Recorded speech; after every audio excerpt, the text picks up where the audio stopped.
Viral ngayon sa social media ang isang batang sanggol na iniwan sa loob ng salon ng Villaggio Mall sa Riyadh, Saudi Arabia.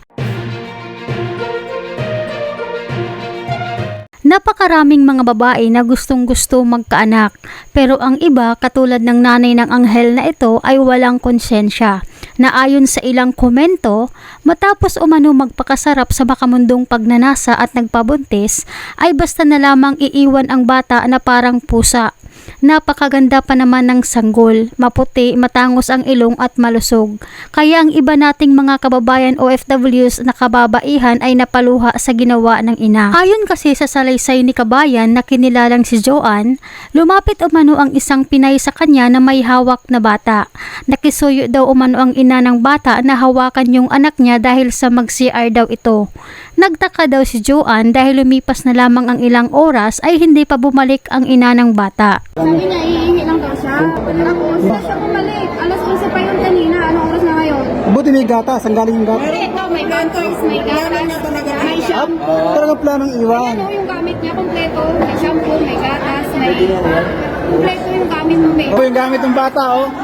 Ito po yung gamit ng bata. Talagang planong iwan. 3 weeks na kaya. Oh, siguro. Swerte pa rin ni baby. Buti na lang talaga at iniwan yung sanggol. Maswerte pa rin ang anghel na ito dahil hindi siya itinapon sa basurahan ng kanyang ina. Meron kasi ibang OFWs matapos magpakasarap at manganak, yung anak nila ay itatapon sa basurahan at basta-basta na lang iiwan sa tabi-tabi. Gusto ko mong magkaroon ng anak tapos iniwan.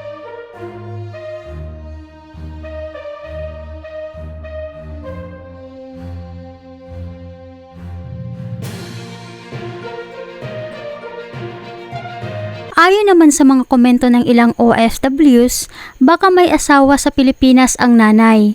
Kawawa naman yung sanggol. Marami kasi dyan na may mga jowa kahit may mga asawa na sa Pilipinas. Iniwan man o hindi, makukulong pa rin ang nanay. Lalo na kung walang asawa dito o hindi kasal dahil nakasaad sa government law ng Saudi.